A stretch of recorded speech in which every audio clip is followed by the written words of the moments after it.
আরেকটু পিছনে, আরেকটু পিছনে, আরেকটু পিছনে, আরেকটু পিছনে, আরেকটু পিছনে, আরো আরো আরো আরো আরো যাইতে হবে, আরো পিছনে পিছনে, অনেক ক্যামেরা, আরো পিছনে যাইতে হবে। আজাদ ভাই আরেকটু পিছনে, আজাদ ভাই আরো পিছনে যাইতে, ক্যামেরা পাচ্ছে না, ক্যামেরা পাচ্ছে, আরেকটু পিছনে, আরেকটু পিছনে, পিছনে আরো আরো আরো আরো পিছনে। ভাই একটু ঘুমটা ধরেন ভাই, ভাই সবাই পাচ্ছে না তো, সবাই পাচ্ছে না।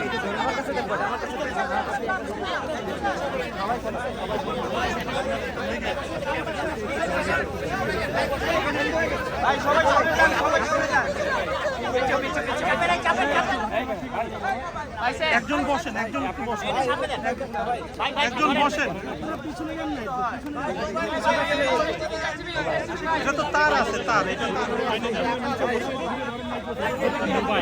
আরে ভাই ওরা তো না ধরলে আমরা পাবো না তো। আপনি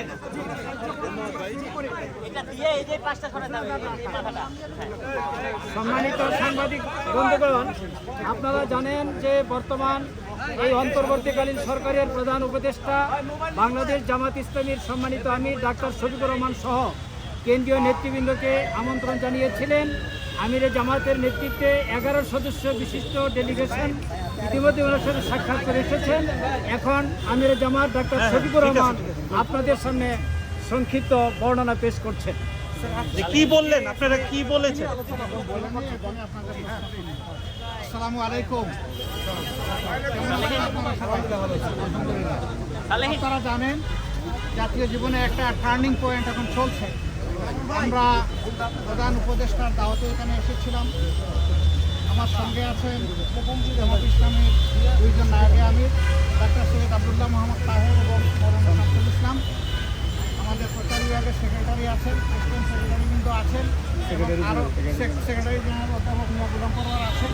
এইভাবে আমরা 11 জন আছি। আমরা এসেছিলাম এখানে, ওনারা ইনভাইট করেছিলেন বর্তমান পরিস্থিতিতে দেশকে সামনের দিকে এগিয়ে নেওয়ার জন্য আমাদের করণীয় কী, সেই বিষয়ে আলহামদুলিল্লাহ আমাদের মধ্যে আলাপ আলোচনা হয়েছে। দেশ আমাদের সবার, দেশ বেঁচে থাকলে ভালো থাকলে আমরা সবাই বেঁচে থাকবো এবং ভালো থাকবো। এই ক্ষেত্রে সমাজের সকল সেকশনের মানুষ আমরা যদি সমবেতভাবে কাজ করি, ইতিবাচক মনোভাব নিয়ে পরস্পরকে সহযোগিতা করি, এখন যারা দায়িত্বে এসেছেন তাদেরকে সহযোগিতা করি, তাহলে দেশ একটা শৃঙ্খলা এবং সৌন্দর্যের ভিতরে আসবে আমরা আশা করি। তা আমরা এখানে বিগত আন্দোলনে যারা নিহত হয়েছে তাদের শাহাদত কামনা করেছি, তাদের জন্য দোয়া করেছি। যারা আহত হয়েছে তাদের প্রতি সহানুভূতি এবং তাদের সুস্থতা কামনা করেছি। আর দেশের বিভিন্ন বিষয় নিয়ে ভালো মন্দ এগুলো আমরা আলোচনা করেছি, আমরা কীভাবে সবাই মিলে আগাতে পারি, এটাই ছিল মূল কথা। নির্বাচন নিয়ে কোনো কথা হয়েছে কিনা? নির্বাচন নিয়ে কোনো কথা হয়নি। আপনারা কতটুকু সময় দিতে চান এই সরকারকে? তৈরি হয়েছে বিভিন্ন জায়গায় সংখ্যালঘুদের উপর হামলা সহ বিভিন্ন ধরনের অস্থিতিশীল দুইটা প্রশ্ন, একটা সংখ্যালঘু আর একটা নির্বাচনের সময় কতটুকু দিতে চাই। নির্বাচনে ওনারা কেবল বসলেন, মাত্র 4টা দিন হলো।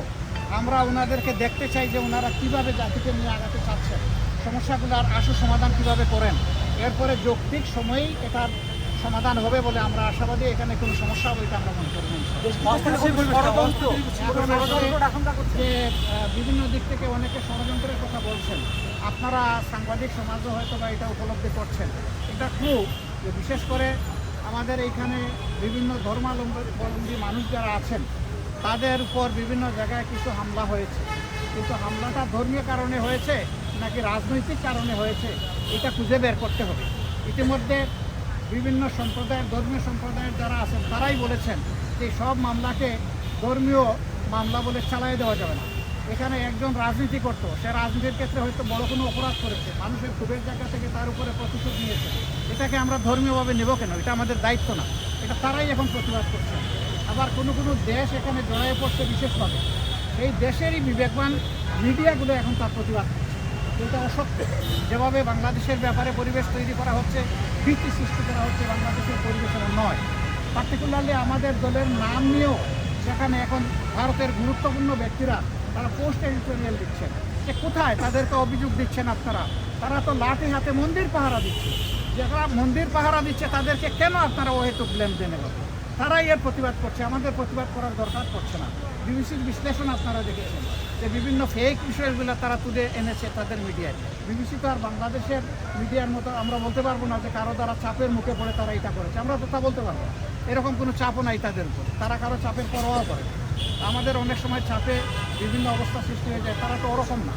সেই হিসাবে আমরা আশা করি যে বাংলাদেশে কেউ ওরকম পরিস্থিতি সৃষ্টি করতে চাইলেও, কোনো ষড়যন্ত্র করতে চাইলেও জনগণের ঐক্যবদ্ধ প্রতিরোধের মুখে কেউ টিকবে না ইনশাআল্লাহ। মাননীয় আমির একটা প্রশ্ন ছিল, সেটা হচ্ছে যে আমরা দেখেছি যে আপনার দলকে নিবন্ধন বাতিল করে এবং আপনার দলকে যে নির্বাহী আদেশের বিষয়টা নিষিদ্ধ করা হয়েছিল, এই বিষয়গুলো আলোচনা হয়েছে কিনা এবং সেটা কবে নাগাদ উঠতে পারে, বা আপনাদের প্রকাশ রাজনীতি করছেন এবং আপনাদেরকে বড় রাজনৈতিক দল আপনার সাথে কি প্রত্যাশা করছেন, বা ডক্টর মোহাম্মদ ইউনূস উনি আপনাকে কী প্রত্যাশা দিয়েছেন? আসলে দেখেন, আমরা এখানে দলীয় দাবি দাওয়া নিয়ে আসি, আমরা এসেছি জাতীয় স্বার্থের বিষয়টা আলোচনা করি। সেই জন্যে দলীয় বিষয়গুলো তো আছে, এগুলো থাকবে। আর বড় কথা হচ্ছে যে কেউ আমাদেরকে নিষিদ্ধ করে দিলই বলে আমরা নিষিদ্ধ হয়ে গেলাম, এটা আমরা মনে করি না। কারণ শেষের দিকে সরকার এমন অনেক ভুল কাজ করেছে যেটার মাসুল হয়তো এই দেশবাসীকে দিতে হবে, সরকারকে তো দিতেই হবে, এটার বুঝাই দেশবাসীকেও টানতে হবে। সেই রকমই একটা বিষয়। আন্দোলন যখন তুঙ্গে, তখন আন্দোলনকে ডাইভার্ট করার জন্য জামাতে ইসলামীকে হঠাৎ করে নিষিদ্ধ ঘোষণা করে দেওয়া হয়।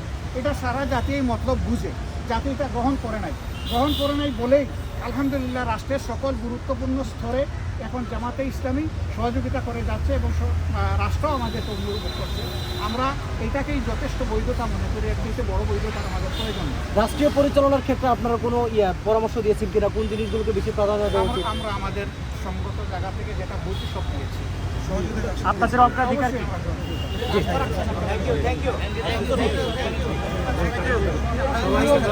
আস্থা কেন রাখবো না? এটা তো জনগণের বিপ্লবের সরকার। আমরা এখনই আস্থা থেকে হারিয়ে দিলাম, কিন্তু জিনিস আমরা দেখছি। জি, থ্যাংক ইউ। আমির জামাতের পক্ষ থেকে সবাইকে ধন্যবাদ। চ্যানেল 24